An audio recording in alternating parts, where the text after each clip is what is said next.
Hello, this is Dr. Caroline Peterson coming to you from Natural Women's Health Institute in Sarasota, Florida.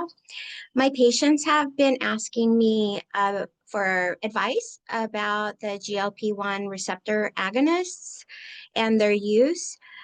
People will generally call these things like semaglutide, Wegovy, Ozempic, things like that. And so what I thought is that I would talk about how the body naturally produces and uses GLP-1 and what the difference is from the way the drug impacts the body. And so that's what we're going to talk about today.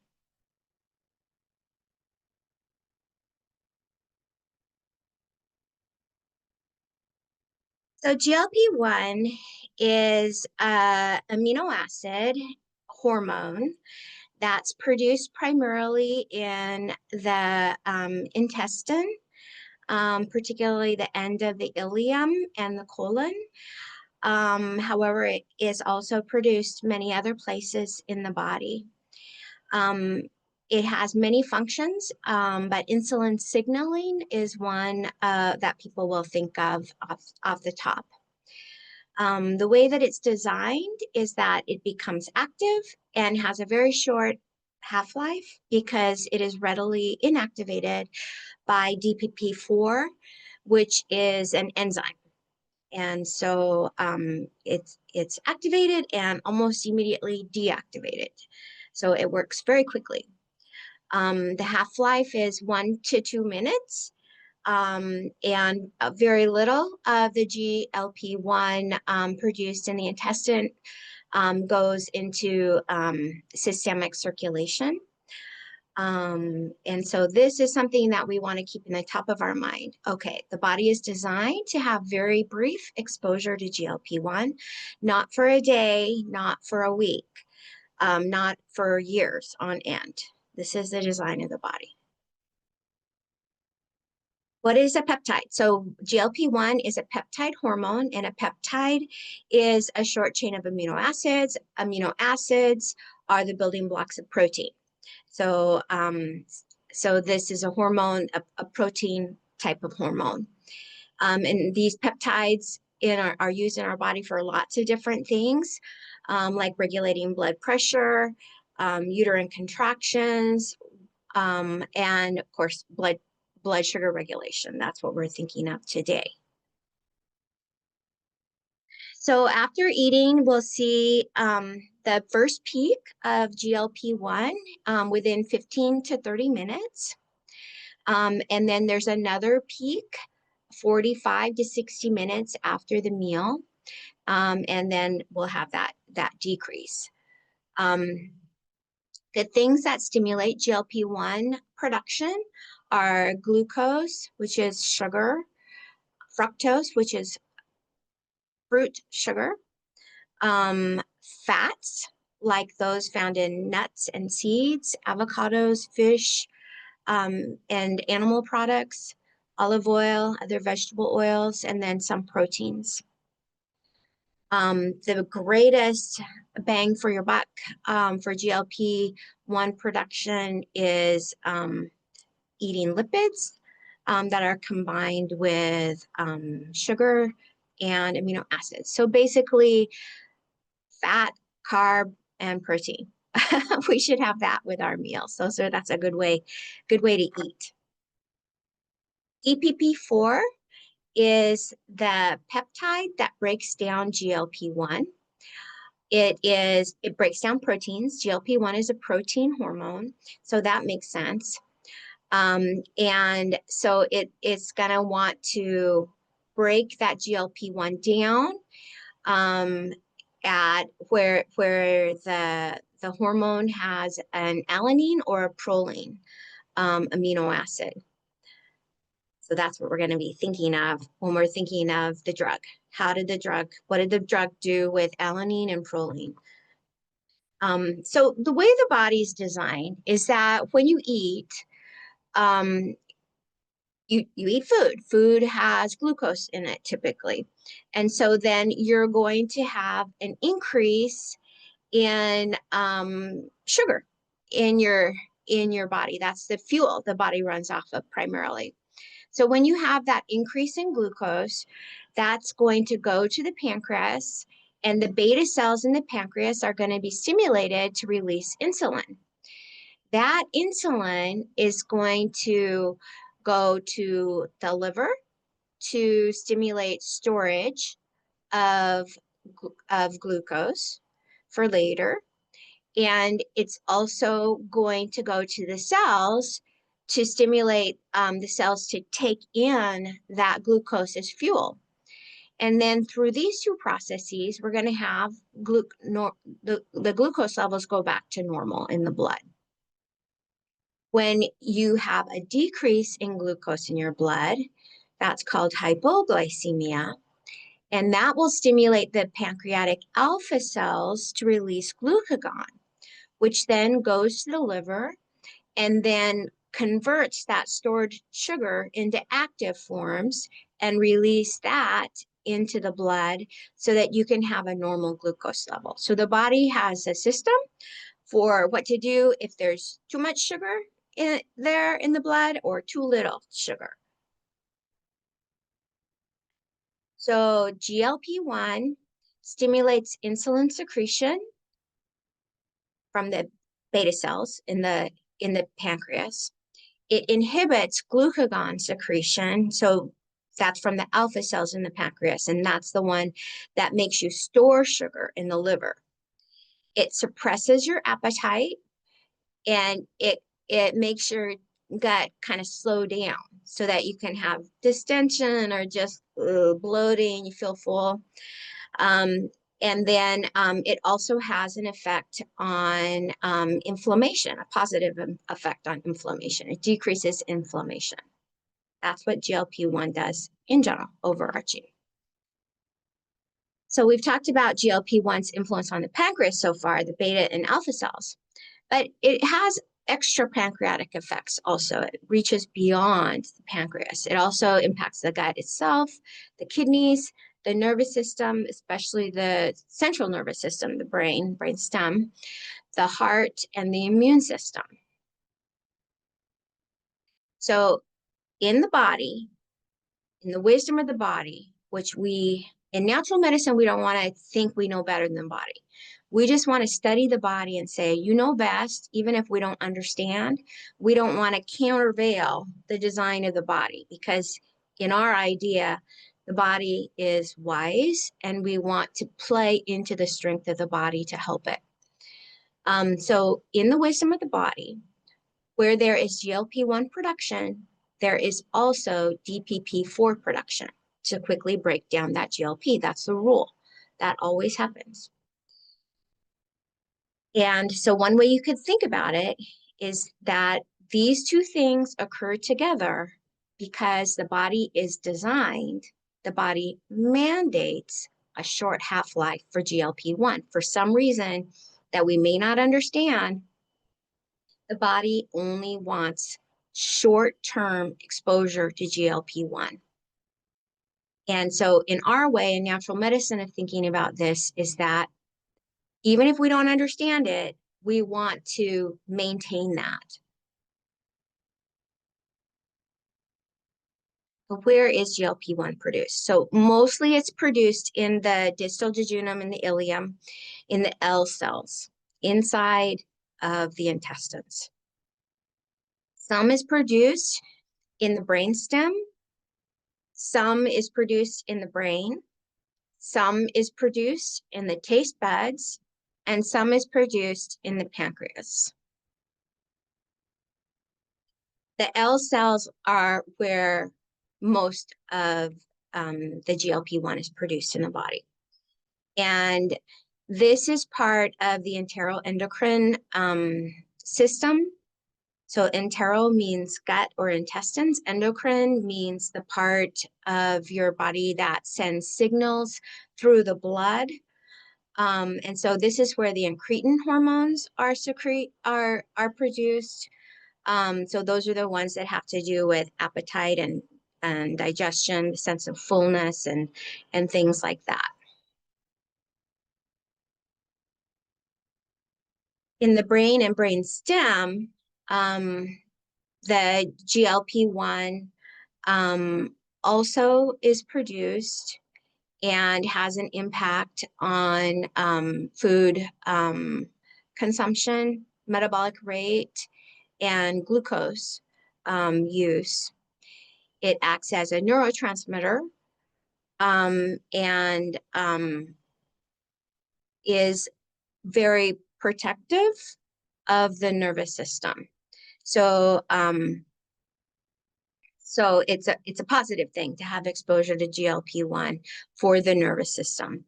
It crosses the blood-brain barrier, and so it's a small molecule.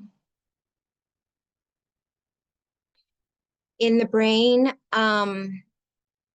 what we see is that this small study of 30 human brains, in the way they studied it at least, there's a decrease in age-related GLP production after age 40.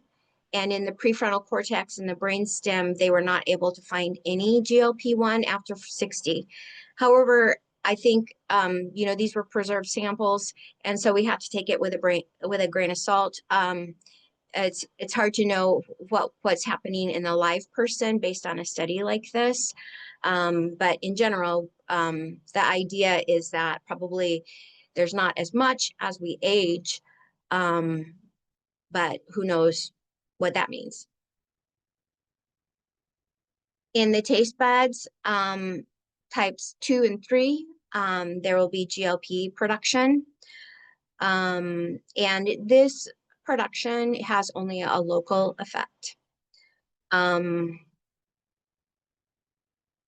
the taste buds, we'll see GLP production with natural and artificial sweeteners, umami flavors, it's like savory flavors, long chain fatty acids like olive oil, fish, nuts, avocado, meat, things like that.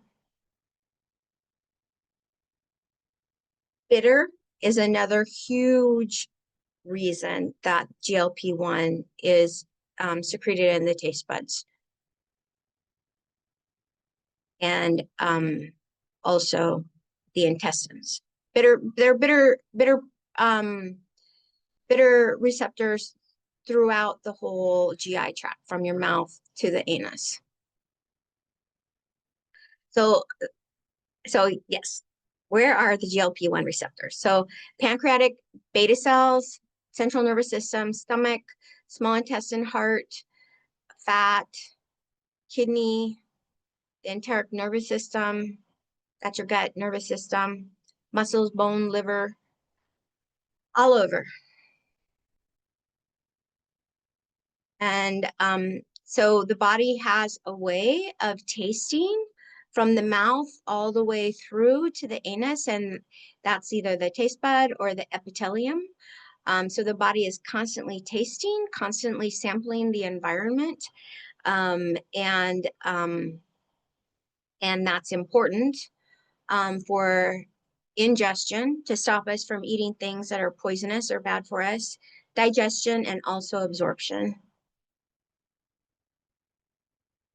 So we talked about before that taste receptors, type 1 are for sweet and umami, type 2 are for bitter, and those are present and stimulated and produce the GLP-1. The GLP-1 receptors in the brain are found primarily in the frontal lobe, and then less so in the prefrontal and parietal lobes. The midbrain is less. The hippocampus and hypothalamus is even less. Thalamus and pons is even less, and medulla and medial frontal cortex are less. There are none in the cerebellum and the orbital frontal sections of the brain. No receptors.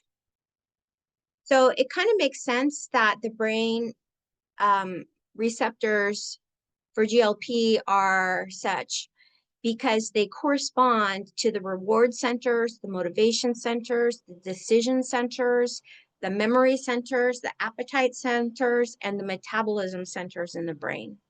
And that is the job of GLP-1.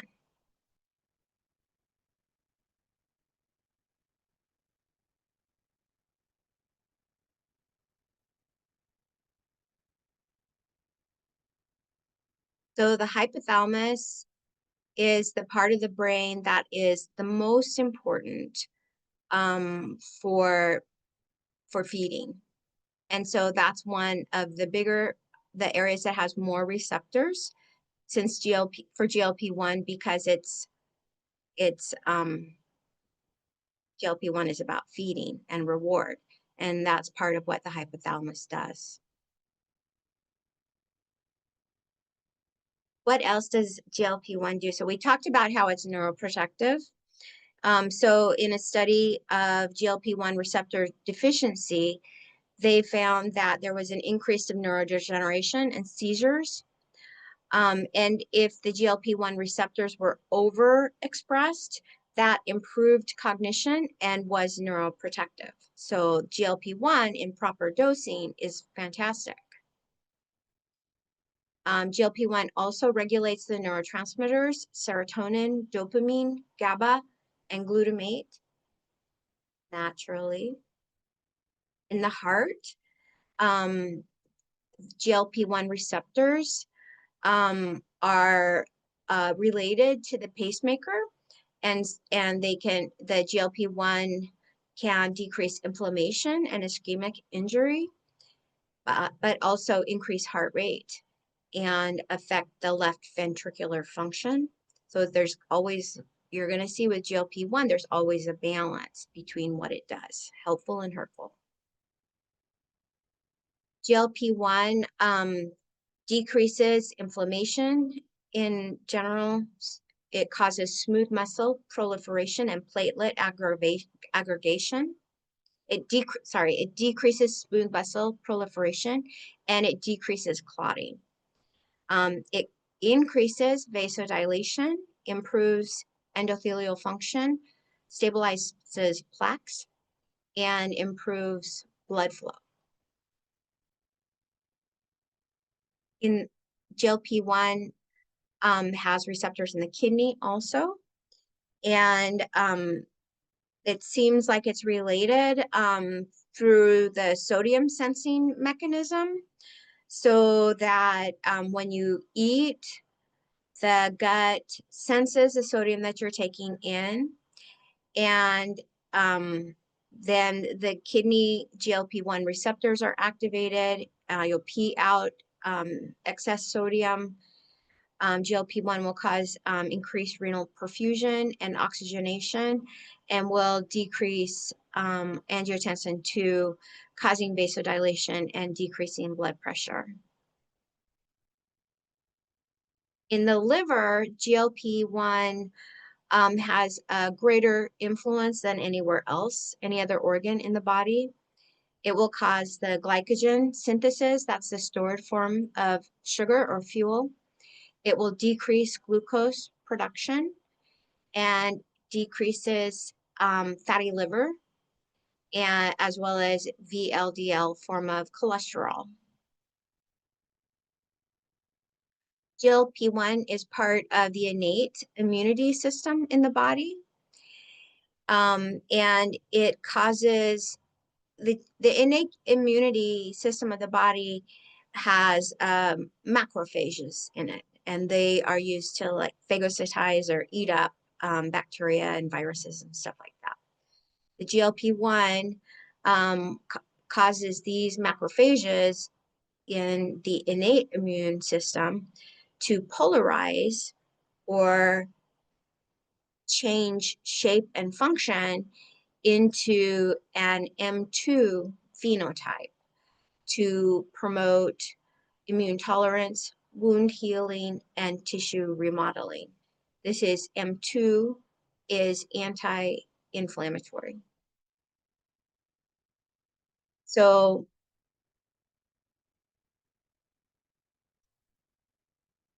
M2 is part of adaptive immunity and is related to Th2, which are the anti-inflammatory cytokines. Th1 is the other kind of like teeter-totter part of the T helper cells. And Th1 is activated by viruses and bacteria, which promote the inflammatory M1 macrophages and can cause hypersensitivity and autoimmunity. Th2, which is the part that of the immune system that is like secondarily activated by GLP-1, is part of the adaptive immune system and typically activated by helminths or worms, stress, inflammation, mold, candida, pesticides, BPA. Those things promote an macrophage 2 response. And if the Th2 is overactivated, that will promote allergies and hypersensitivity.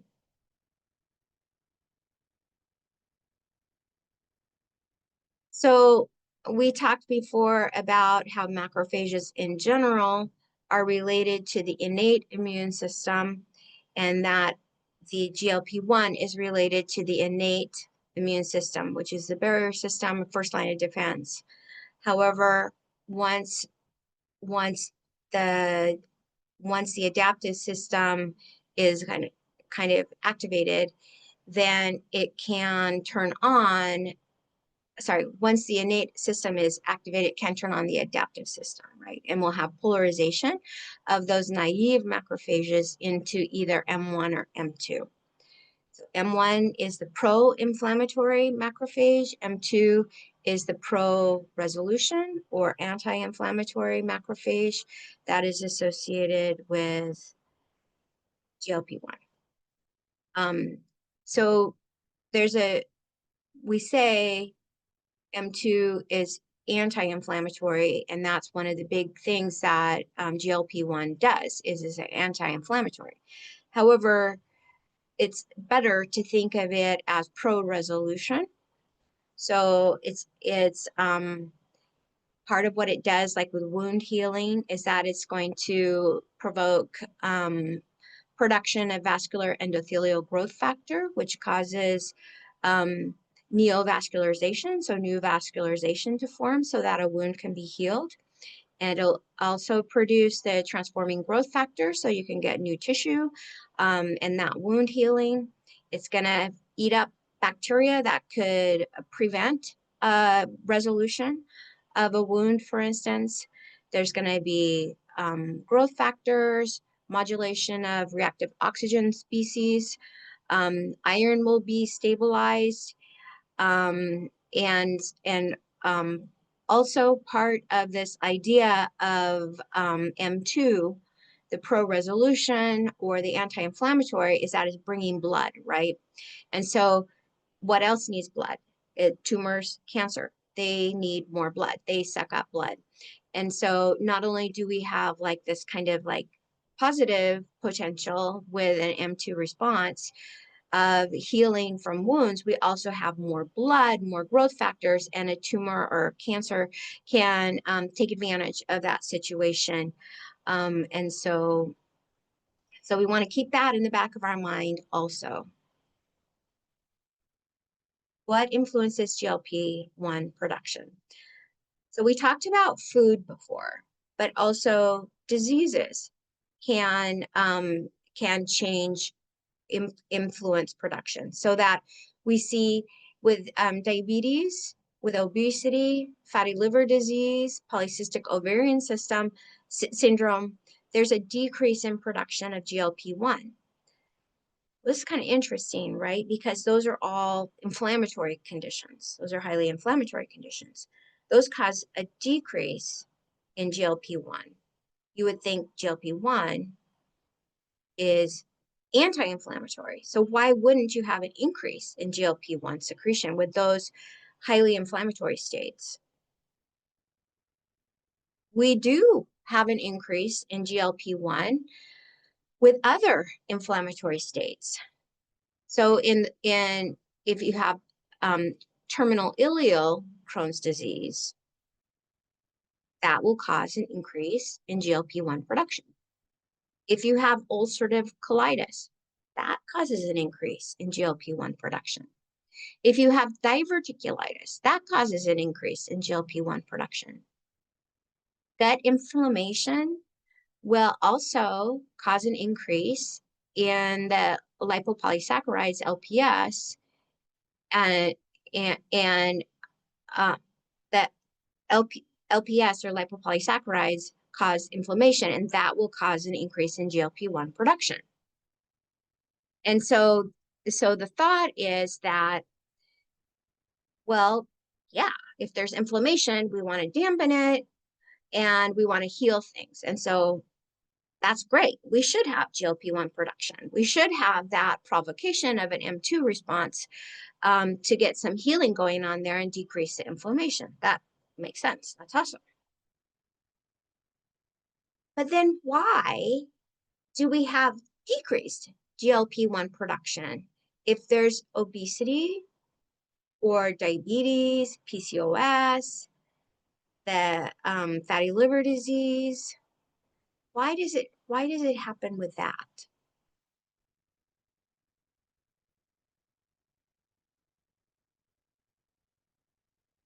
So the evidence on the celiac disease is a little bit mixed.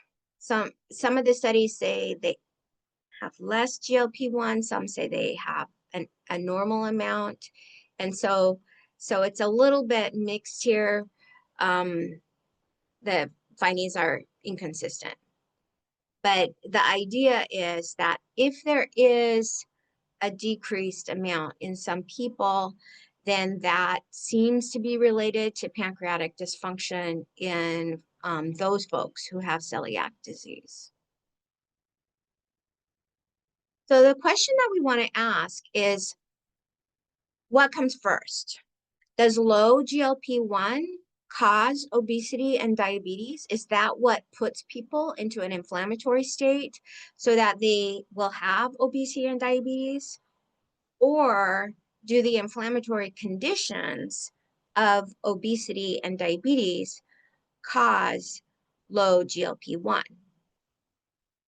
In this Danish study that compared people with normal blood glucose, prediabetes, and diabetes,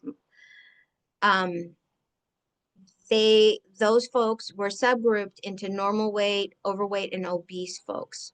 And then all of them were given an oral glucose tolerance test, and the results were compared. And what they found was that GLP-1 release precipitated the development of diabetes or obesity, which is to say there was a change in the amount of GLP production before the development of diabetes or obesity. So GLP-1 decrease was what could have been a factor in developing obesity and diabetes.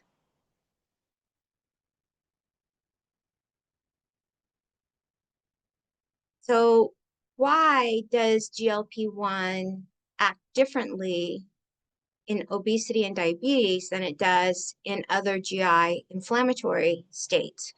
Where I was thinking, well, GLP-1 is produced in the L cells in the intestine, so it seems like maybe they would be damaged and then not able to produce the GLP-1 with those inflammatory GI conditions, but that's not true. GLP-1 is produced in higher quantities in those GI inflammatory states. So what's going on here?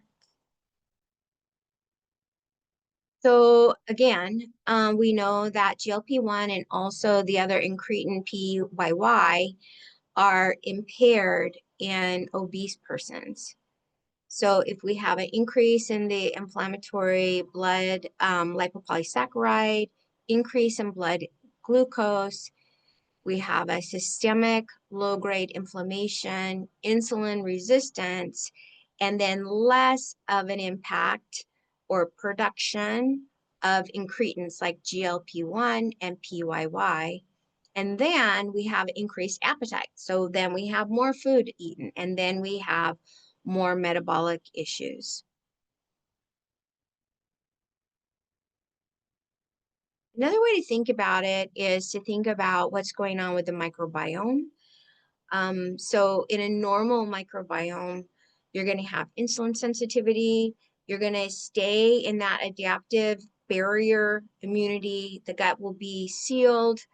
And so that's a part of the barrier system. You'll have a decrease in inflammation and a decrease in cardiovascular disease risk when you have a normal gut microbiota.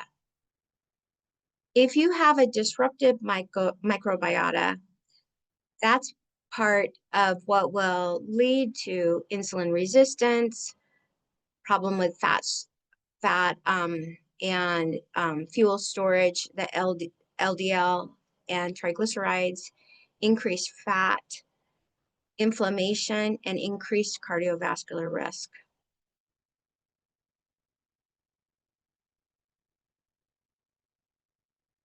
So the type of microbiota that increases and optimizes GLP-1 are short chain fatty acids, 2-oleoyl glycerol, 2-OG, and these are fermented and digested fat metabolites. Secondary bile acids. So the primary bile acids are produced in the liver and then broken down in the intestines to become secondary bile acids. The lipopolysaccharides, which are metabolites of the intestinal microorganisms, and then indole, which is found in cruciferous vegetables. Those are the types of microbiota that increase GPL, and basically it's a lot of fiber, fat, vegetables, that your body needs to produce more GLP-1. So this is the way it's supposed to work. You're supposed to eat food that has a lot of fiber, and you're supposed to eat food that is fermented or fermentable. So when you eat those kinds of foods, then your gut is going to work on them. And they're going to break down the foods into metabolites that have short chain fatty acids, that have bile acids, that have that 2-OG, the fat, the tryptophan, and indole. And then those metabolites are going to be what activate the incretin system of the gut and cause the GLP-1 and PYY production to increase.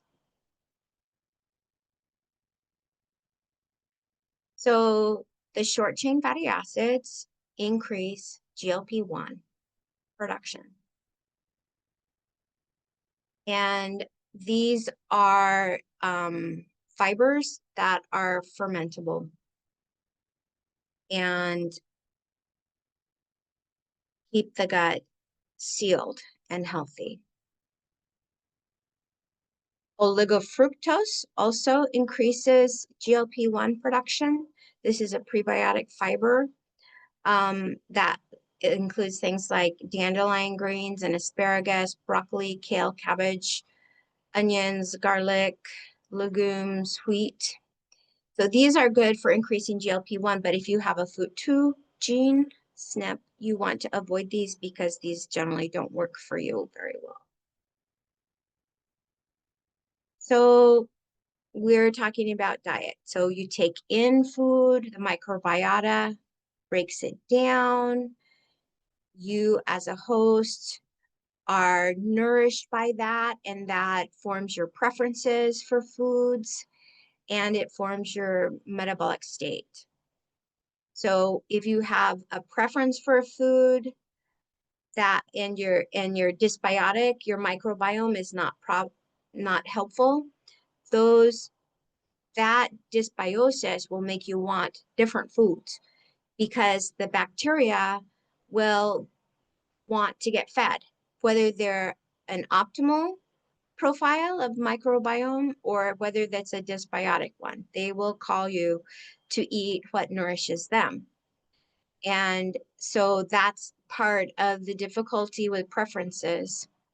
And then that microbiome breaks down things and also is related to actually whether the food that you take in is able to be transformed into a bioavailable state so you can actually absorb it and get nutrition from it.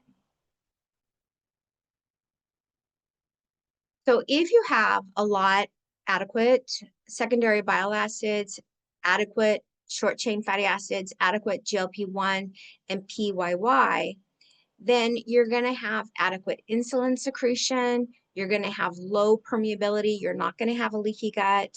You're going to have a bit slower gastric emptying and gastric acid so that you get full quickly.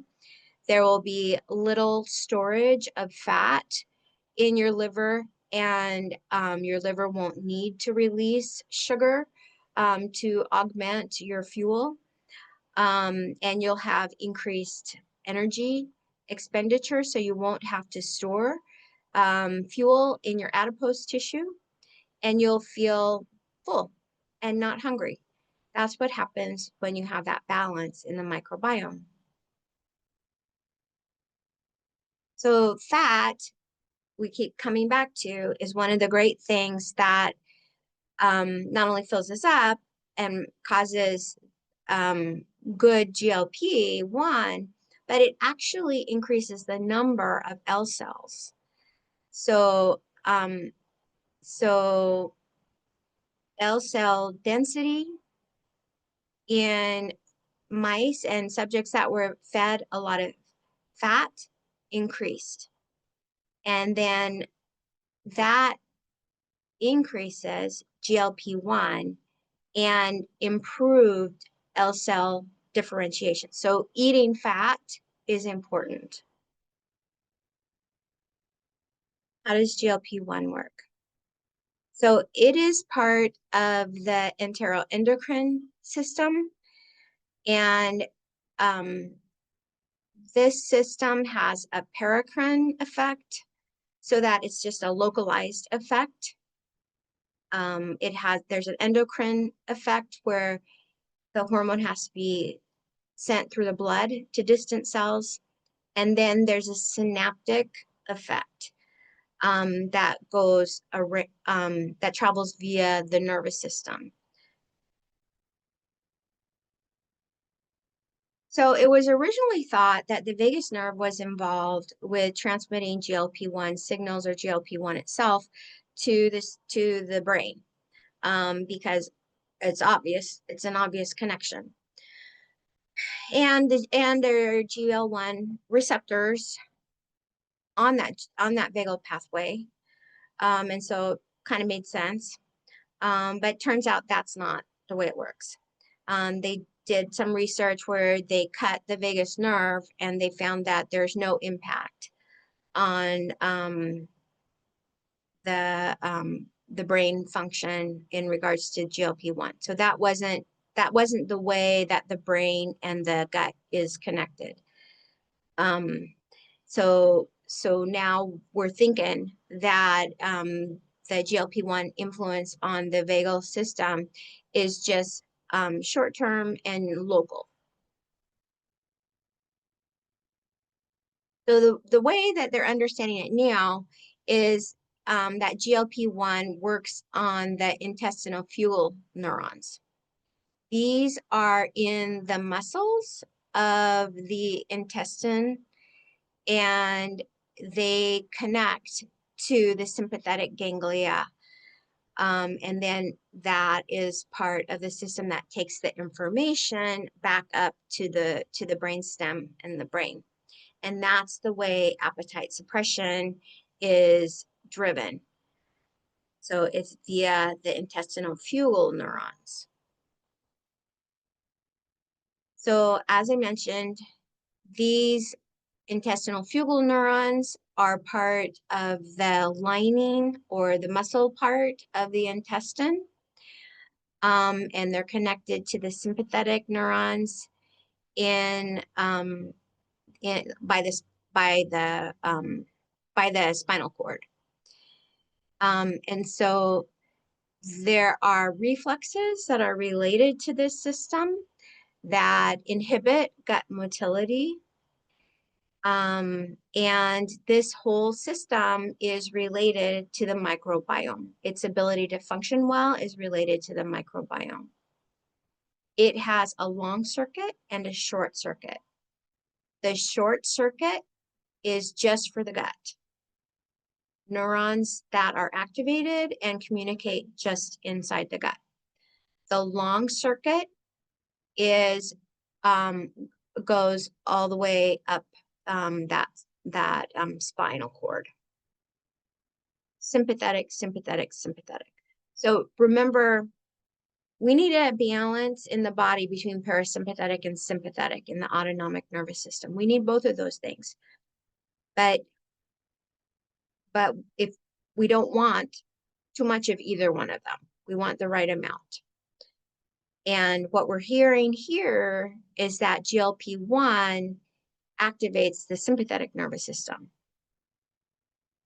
We're recalling that the way the body wants GLP-1 to be activated is briefly. Briefly. The body's not designed to have a thrashing of the sympathetic nervous system by GLP-1. The ileal brake system is the inhibitory feedback mechanism that controls transit of a meal through the GI tract. This is what helps us to absorb nutrients optimally. If it's sped up, then we'll get diarrhea, malnutrition, and malabsorption. GLP-1 is considered to be an ileal brake hormone. And so it is what helps us to be able to absorb nutrition by regulating the speed of transit in the gut.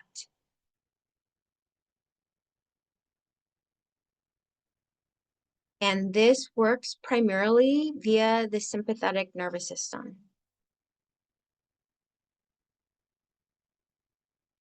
So this is a mouse, you can see, and it just kind of goes through how in the mouse the enteroendocrine cells are in the ileum, the last section of the small intestine.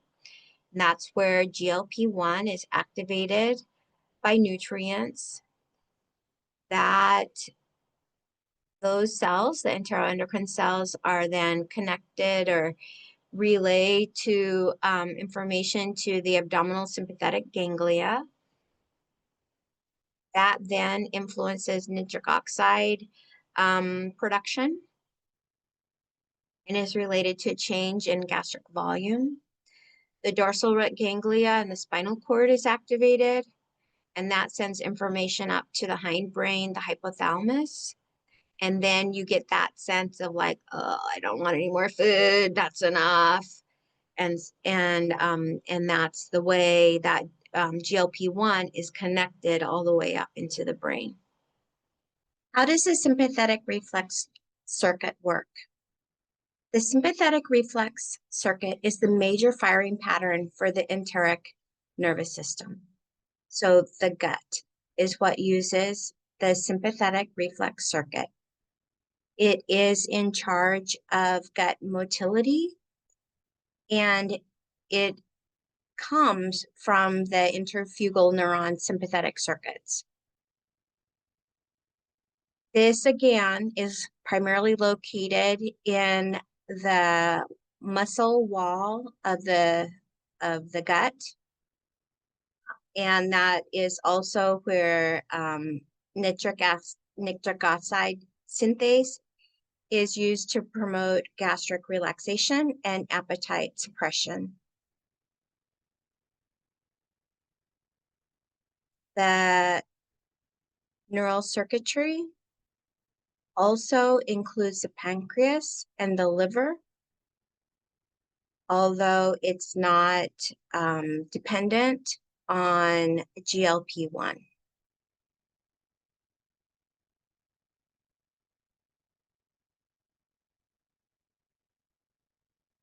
Oh,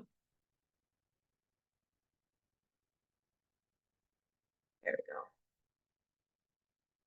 go. Okay, so in mice, the GLP-1 acts on this ilioenteric neurons. And that, as I said before, mediates the gastric and anorectic effects. So it makes you feel like you don't want to eat.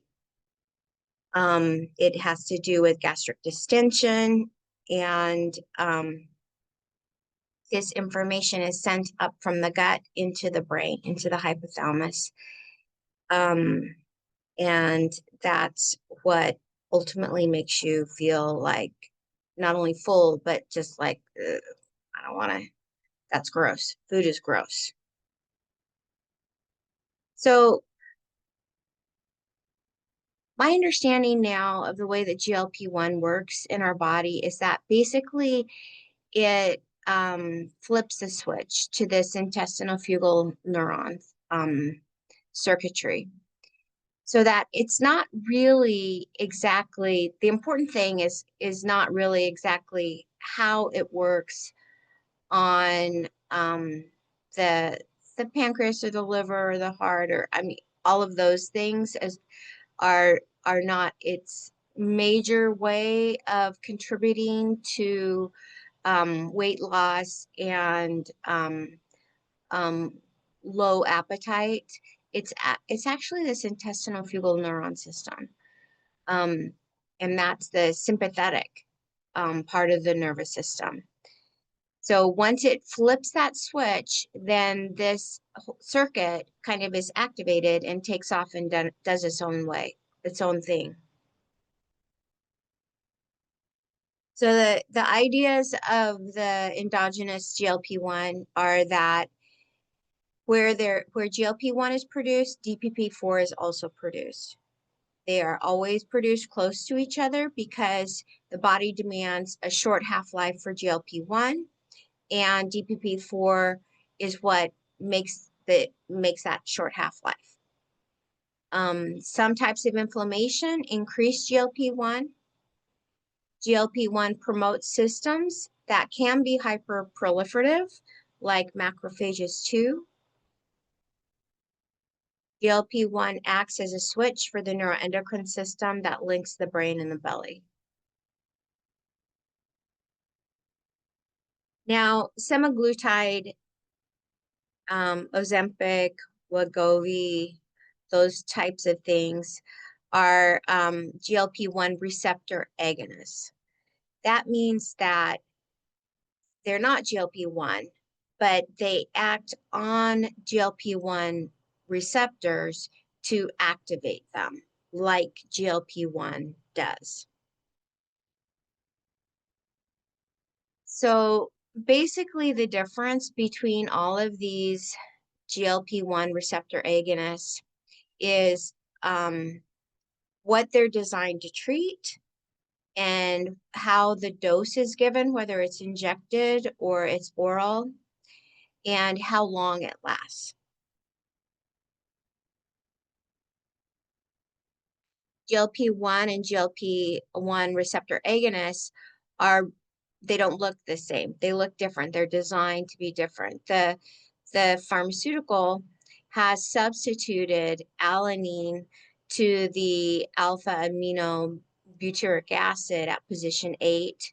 Position 34, lysine is substituted for arginine. And then in position 26, lysine is substituted with a spacer and a C18 fatty diacid chain. So what these substitutions do is make the half-life of GLP-1 or GLP-1 on the receptor much longer. It's not being broken down, it's being preserved, so its effect is ongoing. So the GLP-1 receptor agonists activate the GLP-1 receptors. It's not broken down by DPP4. And so then there is relaxation of the fundus of the stomach that will make you feel full and bad, like you don't want to eat any food. There'll be a sluggish motility, and insulin will be secreted, and glucagon will be inhibited. It also activates brown fat and increases energy expenditure, again, via the sympathetic nervous system. It'll modify the gut microbiota. It'll increase pancreatic beta cell proliferation, and it's active during the duration of the shot or the oral medication for 1 day to 1 week, so ongoing activation, unlike the minutes that the endogenous GLP-1 is active. So the main difference is that the drug acts longer. They both do the same things, but the drug acts longer. So when you eat food, GLP-1 is activated, and then almost immediately it's inhibited. It's broken down by DPP4.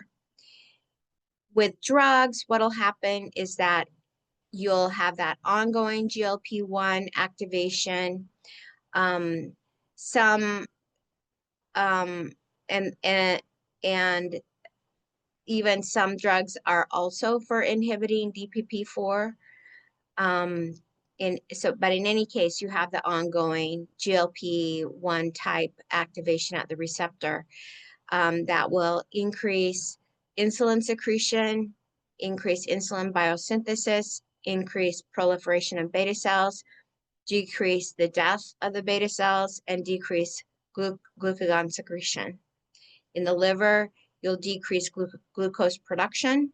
In the stomach, there's decreased gastric emptying, and in the brain, there's less appetite. So this is actually kind of similar to the way that diabetes works, because when you eat, GLP-1 is activated. So the more you eat, the more GLP-1 should be activated. There is increased insulin secretion from the pancreas until the pancreas beta cells wear out.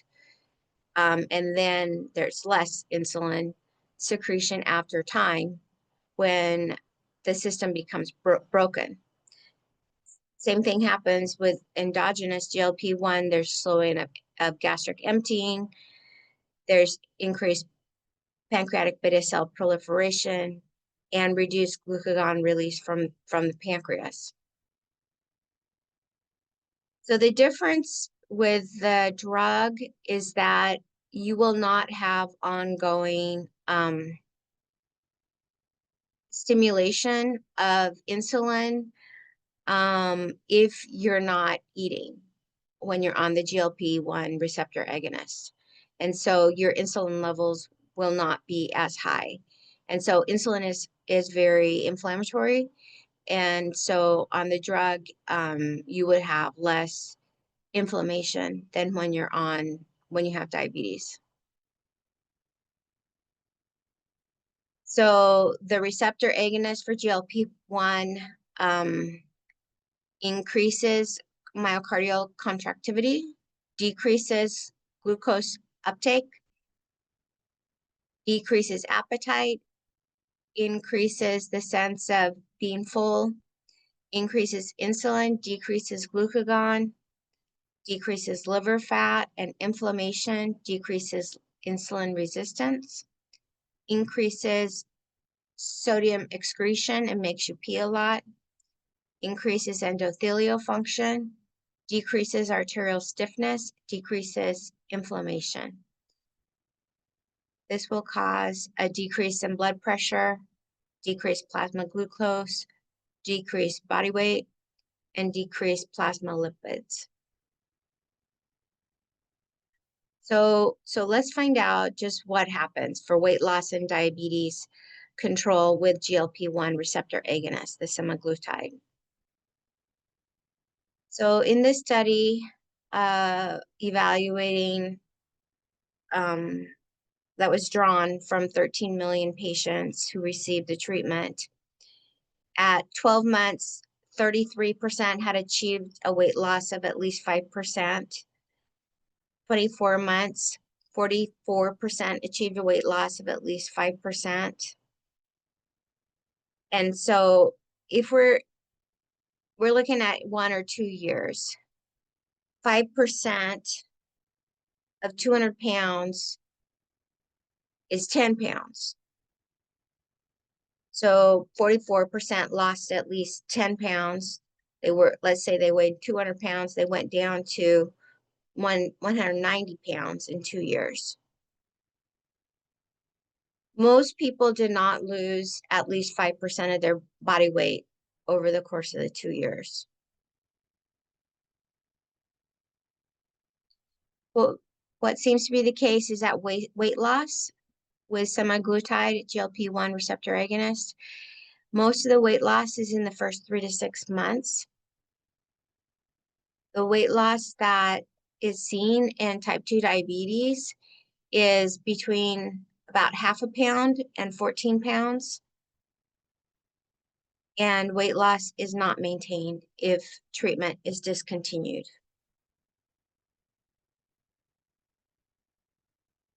So people who are not diabetic and want to lose weight on semaglutide lost an average of 14 to 15% of their weight. Almost all the patients lost at least 5% of their weight. 70% lost at least 10%, and up to 50% lost at least 15% of their weight. 5% quit because of GI upset in non-diabetic patients who were on semaglutide.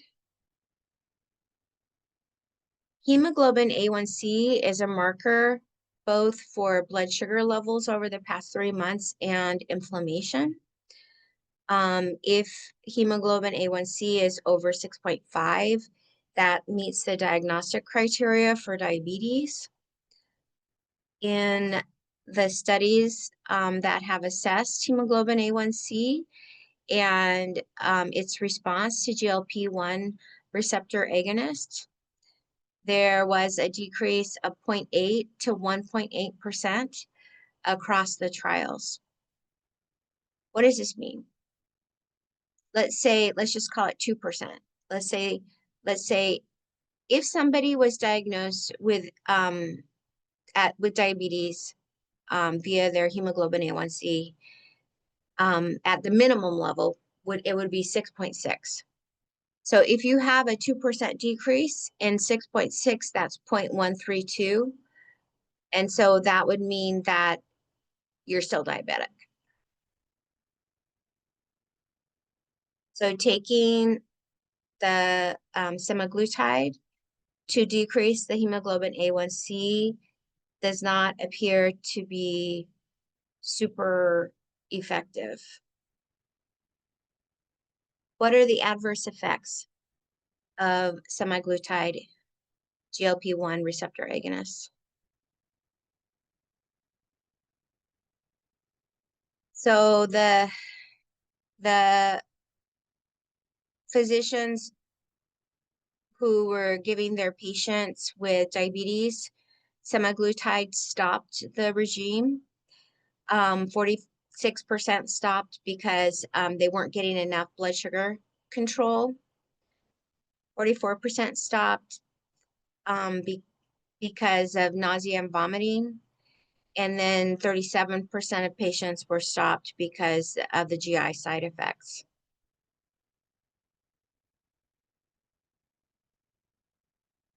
Majority of people who take the GLP-1 receptor agonists get some type of abdominal pain.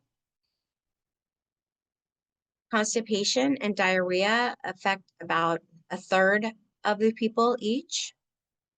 Nausea and vomiting affect about 23% of the people. About 16% of people get GI bleeding.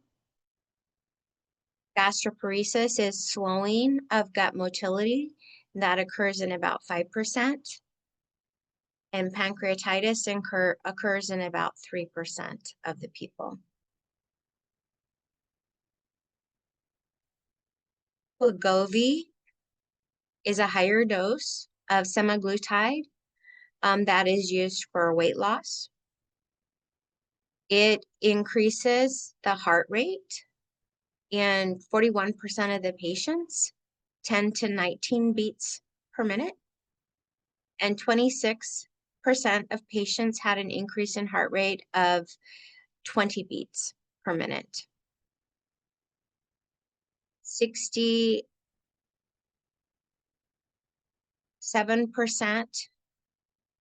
had between 10 to 20 beat per minute increase in heart rate.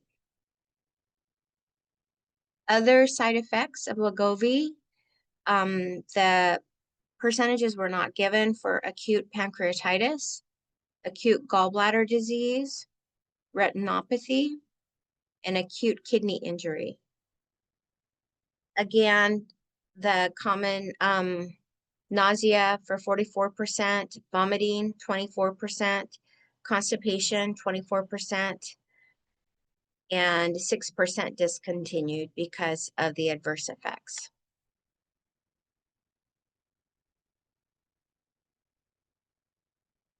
In 2005, semaglutide received FDA marketing approval.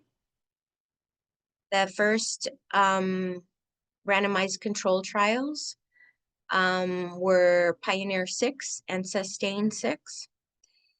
They were 26 weeks long and 104 weeks long.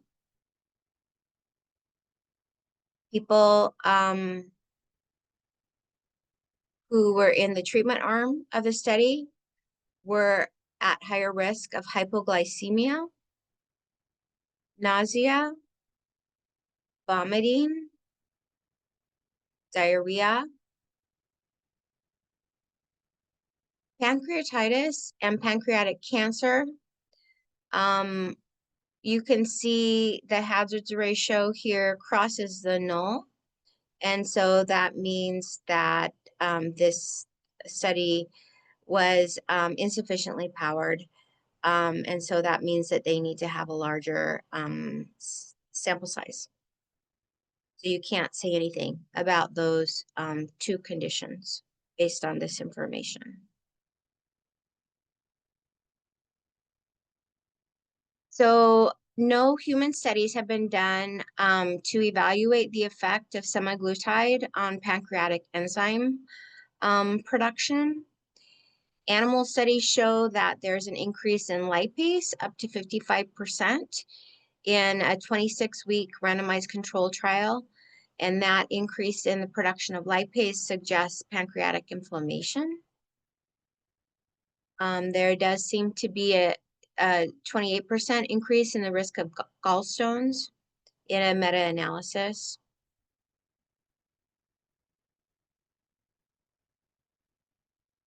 No studies have been identified that excluded obese diabetic persons taking Wegovy and assessed for pancreatitis.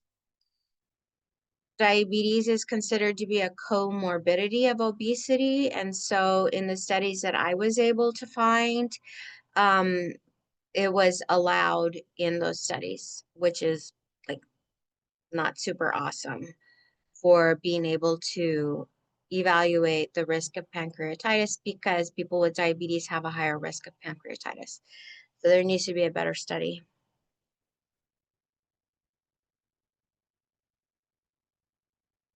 So this study was about a group of folks who had type 2 diabetes. They matched patients who were on the GLP-1 receptor agonist and an equal number of patients who were not. There was no significant difference in developing pancreatitis at 1 year, 3 years, or 5 years. However, this study did have limitations, which is that they did not control for any change in diabetic diagnosis. And you would expect there to have been some patients who were no longer diabetic at the end of 1, 3, or 5 years. We know this is an important consideration because people with diabetes have a 92% increased risk of developing acute pancreatitis. And so then we don't really know what to make of this study since they did not control for that. So even though the gastroparesis or the delayed gastric emptying is not something that occurs very frequently, it's around 4 to 6% of people um, have severe symptoms regarding this. Overall, delayed gastric emptying is the function of GLP-1 or GLP-1 receptor agonists, even if it's not something that is discomfort that's reported. So in this study, they measured gastric emptying um, and found a group of people who had normal emptying and delayed emptying. Those with diabetes mellitus, of course, were more commonly found in the delayed gastric emptying group. What this study found was that gastroparesis was associated with increased mortality, independent of age, sex, body mass index, or diabetes status. And so even if just a small portion of people experience delayed gastric emptying, if delayed gastric emptying is associated with increased mortality, that's not an awesome thing.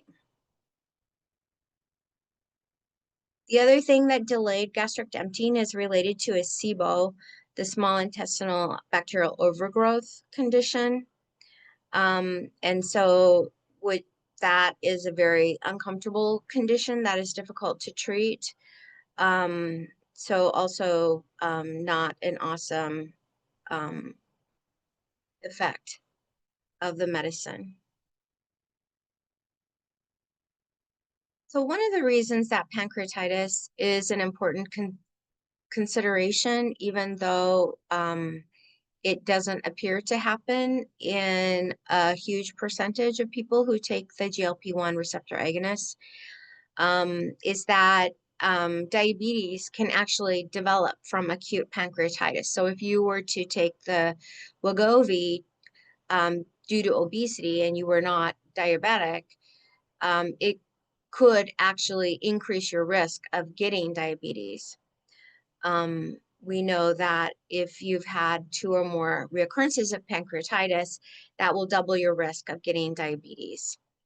And that the probability of developing diabetes after chronic pancreatitis goes up every year.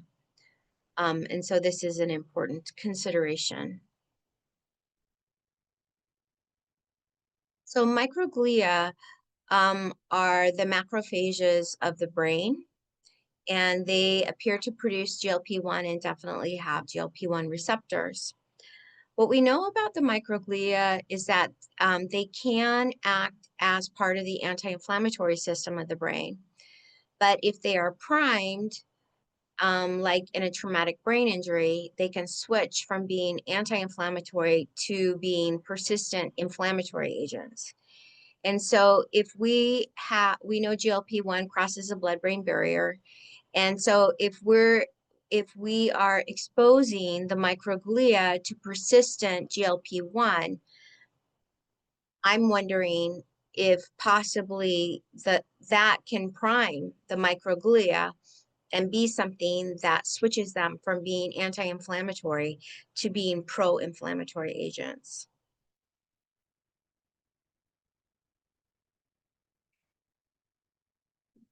I think people who watch TV or YouTube have seen that there's a lot of lean muscle loss in the celebrities who take the GLP-1 receptor agonists. This can be as high as 40% of their total weight that's lost.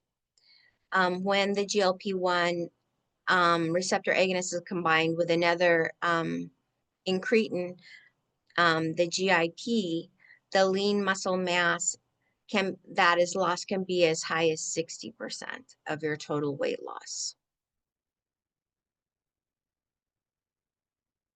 Presently, the cost of Wegovy is about $1,000 to $2,000 a month if you don't have insurance. With insurance, it's around $400 a month. Ozempic, without insurance, is about $1,000 a month. And Ozempic with insurance is about $25 a month. So what happens when you stop taking the semaglutide GLP-1 receptor agonist? So in this study of people who were overweight without diabetes, they were on semaglutide or placebo for 68 weeks and had lifestyle intervention. Semaglutide lost 17% of their weight, placebo lost 2%. 1 year after discontinuing the semaglutide, those folks gained 2/3 of their prior weight and also had degradation of their cardiometabolic system. Even if they did continue with their exercise and diet changes. Likewise, the placebo group also regained most of the lost weight. And this is a typical finding. So why don't people keep the weight off when they stop the semaglutide? So everybody knows about yo-yo dieting. The other piece that's related is we know that babies in utero, when they're exposed to a nutrient deficient environment, will have genetic or epigenetic alterations that make them more sensitive to caloric exposures and end up having a higher probability of being obese later because their genes become very careful about what to do with each calorie that's consumed. So when taking the GLP-1 receptor agonist, there seems to be hormonal adjustments that are in response to the weight reduction, that then when you get into a more caloric environment, the body has become very sparing and very targeted in its use of calories. And so every calorie kind of counts as more. We also see that there is incompetence in the central nervous system in regulating weight after going off of the semaglutide because of the lack of GLP-1 receptor agonist. And so then the body isn't able to regulate itself anymore. There's also beta cell malfunction that occurs because of that prolonged exposure to GLP-1 receptor agonists. And then, of course, the microbiome will be distorted because people haven't been eating. And so then the microbiome will be sparse and not prepared to deal with food or regular life. So these are the 4 ways that people might be gaining weight when semaglutide is discontinued: hormonal imbalance, dysregulation of the central nervous system, dysfunction of the beta cells, and reduced ability to produce insulin, and then altered gut microbiota.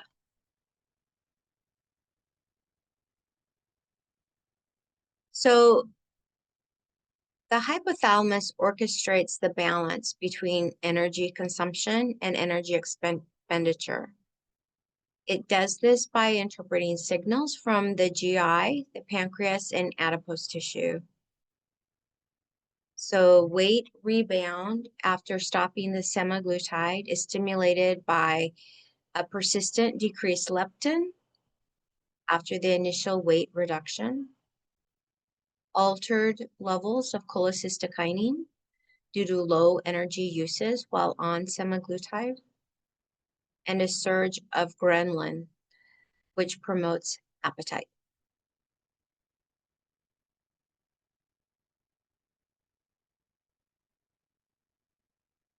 So this study showed that while there is a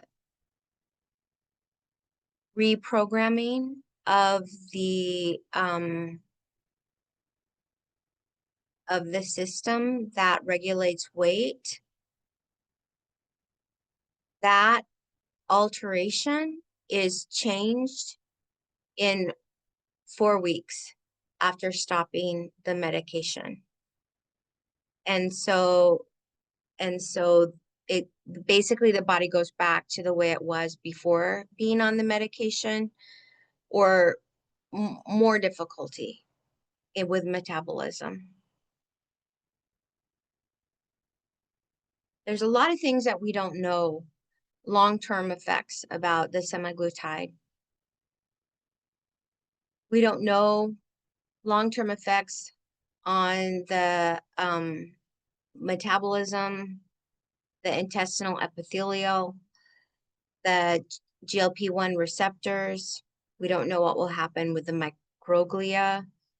We don't know the long-term effects of persistent stimulation of the sympathetic pathways. And we don't know the long-term effects of stimulation of the M2 macrophages, and if that will affect cancer, since that is pro-tumor.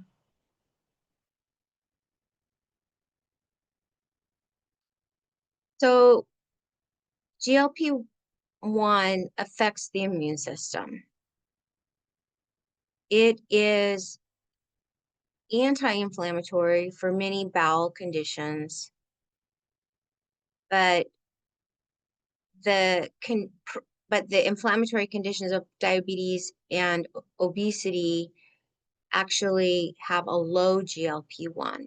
And so why are some forms of inflammation related to a high GLP-1 and some forms of inflammation related to a low GLP-1?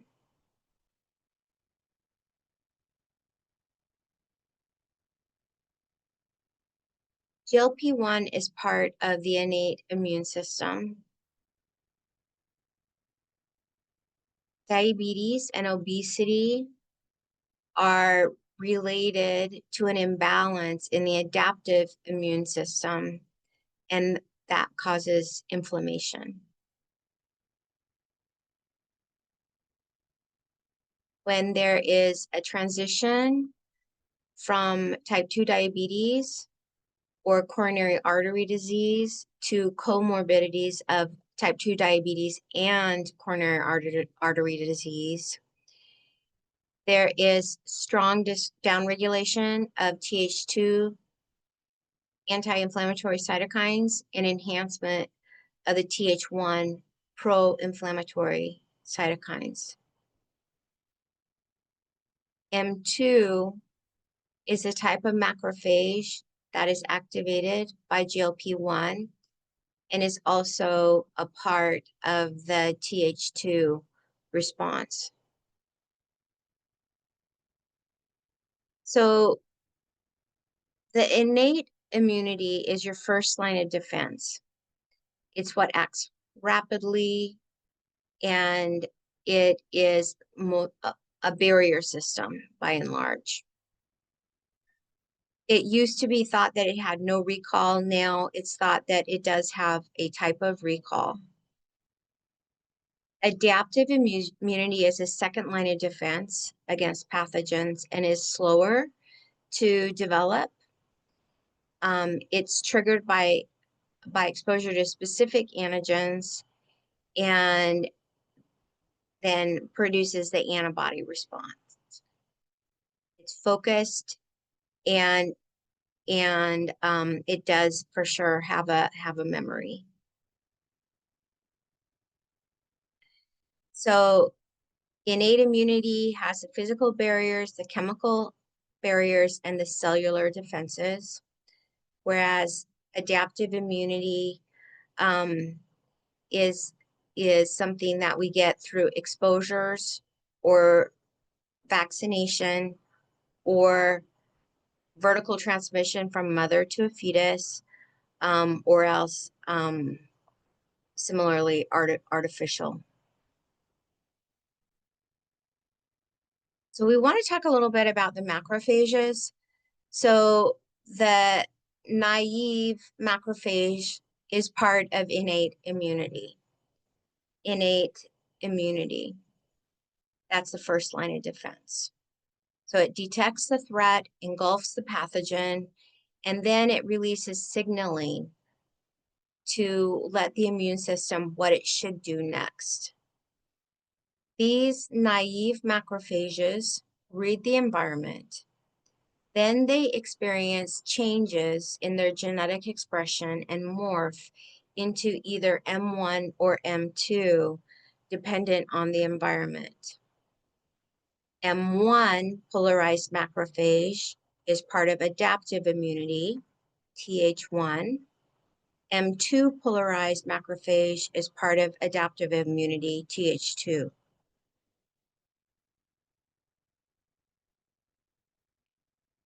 So innate immunity has the naive macrophage that then reads the environment and it becomes polarized into a adaptive immunity component, M1 or M2, which correlates to Th1, Th2 T helper cells.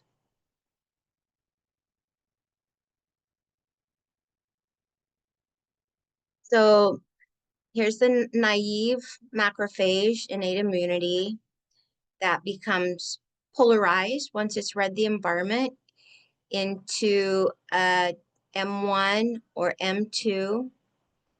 M1 is pro-inflammatory, anti-tumoral, tissue-specific, and responds to tissue injury.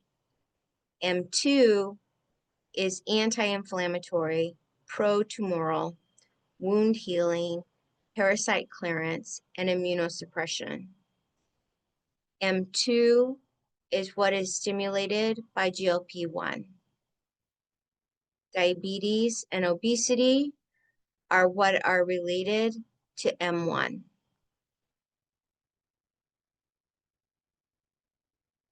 Obesity and diabetes, like I said, are Th1 dominant.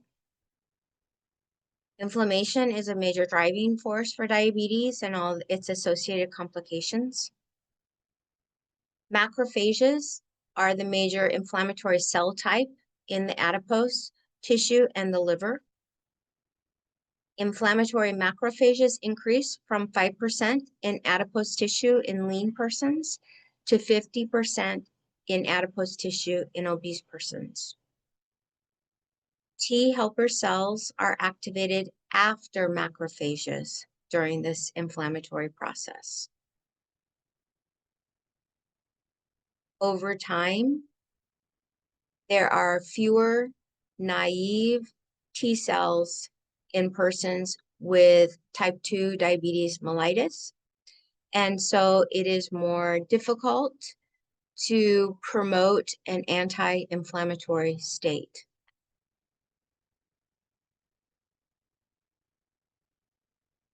So Th2 dominant conditions are terminal ileal Crohn's disease, ulcerative colitis, diverticulitis. These are the conditions that are related to increased production of GLP-1.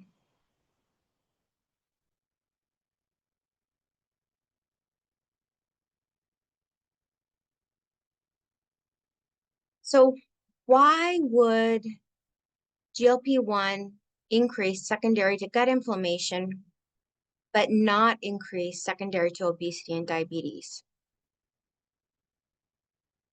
So I'm wondering if it doesn't increase because maybe it can't.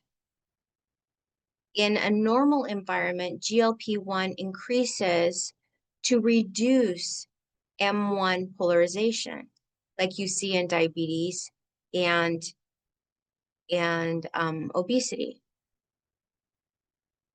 because it wants to promote M2 and a move away from inflammation. But maybe there's some reason that it can't do that with obesity and diabetes. So what is the difference in the M2 and M1 macrophages? The Just like the microbiome, our microbiome actually eats food. And so if we don't feed it, those particular microorganisms that are not being fed will die back. If we feed it too much, then there will be overgrowth of other microorganisms. The macrophages are the same. They need to produce energy, and they need substrates for that. So like M2 macrophage, they rely on fatty acid oxidation to produce energy. M2 is the anti-inflammatory macrophage. M1 macrophage, pro-inflammatory, uses glycolysis for energy production. Inhibition of oxidation promotes M1 macrophages. What inhibits oxidation and promotes M1 macrophages?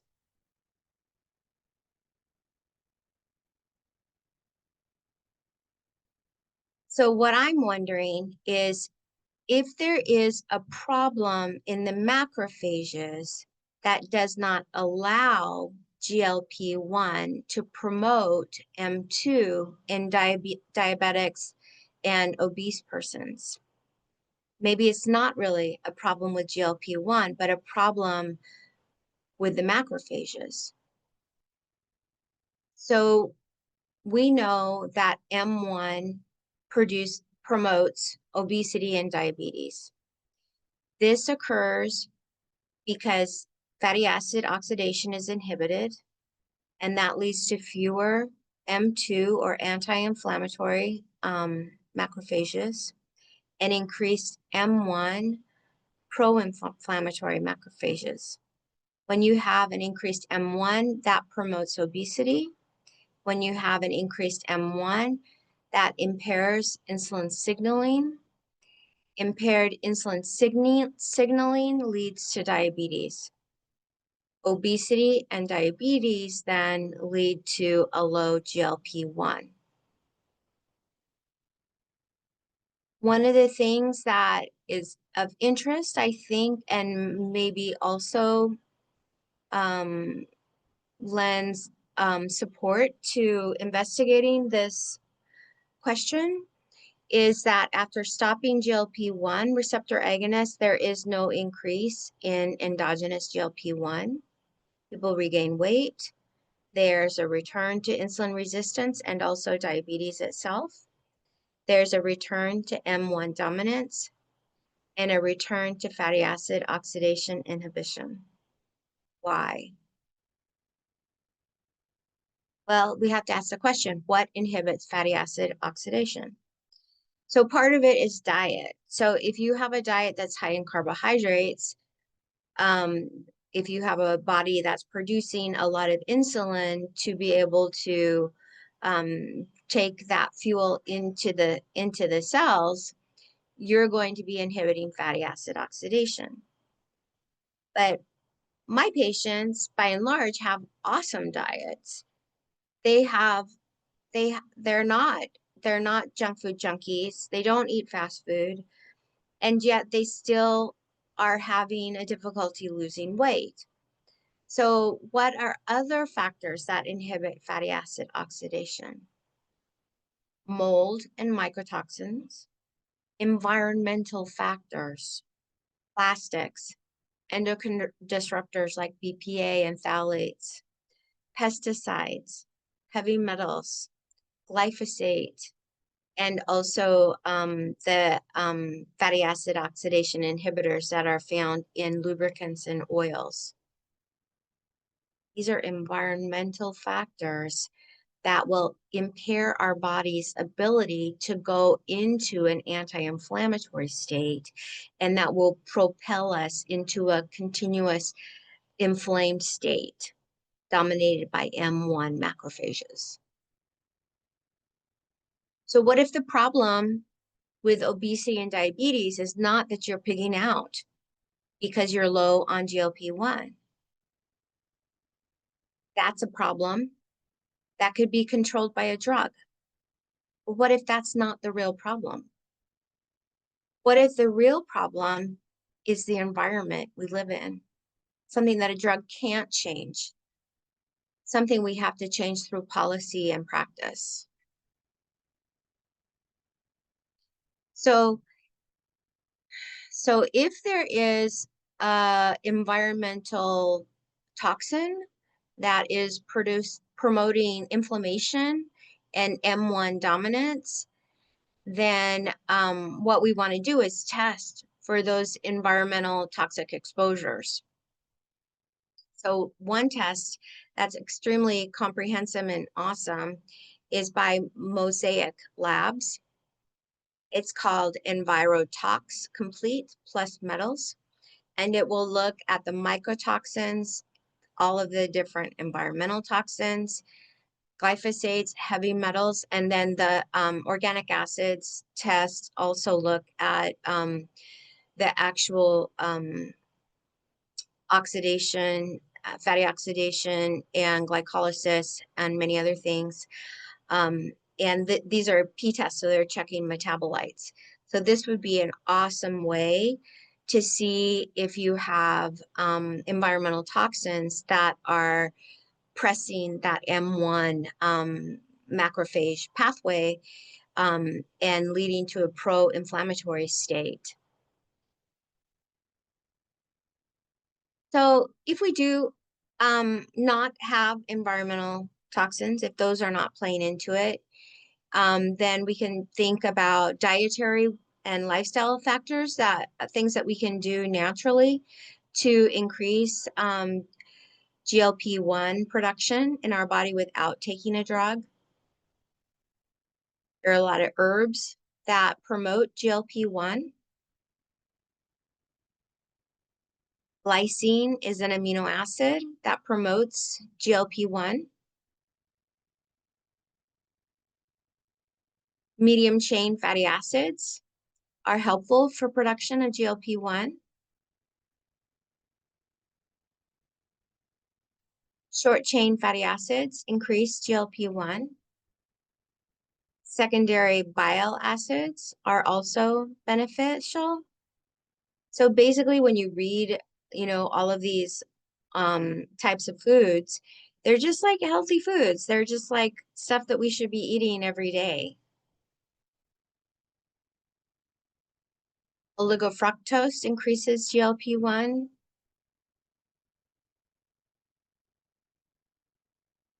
Like I mentioned before, the secondary bile acids increase GLP-1. It's interesting, I think, again, that the body is very careful because secondary bile acids increase GLP-1, via the Takeda G protein-coupled receptor. However, secondary bile acids also inhibit GLP-1 via the farnesoid X receptor. So the body is just very careful to balance its GLP-1. It doesn't want to go crazy on it because I think that's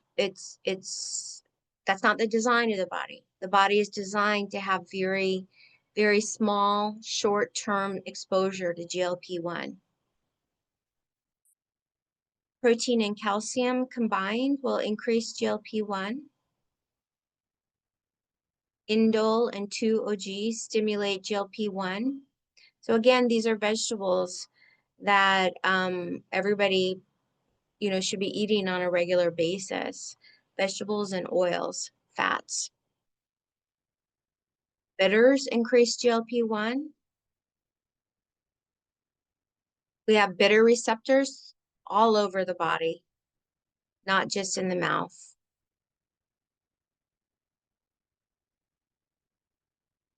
Sweet, umami, long-chain fatty acids, and bitters stimulate GLP-1 secretion in the taste buds. GLP-1 activates brown adipose tissue that then promotes energy expenditure, suppresses diet-induced weight gain, and protects against high blood sugar and insulin resistance while lowering triglycerides. So if we want to promote brown adipose tissue without taking a drug, there's a lot of things we can do. We can have cold exposure. It could be a cold plunge, or it could be even just sleeping in a colder room. Physical exercise causes fat to beige, which is like browning. Food that's high in ursolic acid will do it. Chili peppers, turmeric, cumin, green tea, fish oil. I mean, there's so many ways to help the body come into this place of health without using drugs. So in conclusion, there's very little long-term information about the effects of GLP-1 receptor agonists on people. We know that semaglutide works differently from the body's design. The benefits of being on GLP-1 receptor agonists are lost soon after cessation, and other problems related to the GLP-1 receptor agonists are retained. There are alternative ways to support the body's natural design, working with foods, the environment, and behavioral patterns. And one thing that perhaps should be considered is the role of environmental toxins in excess weight gain and diabetes. Thank you.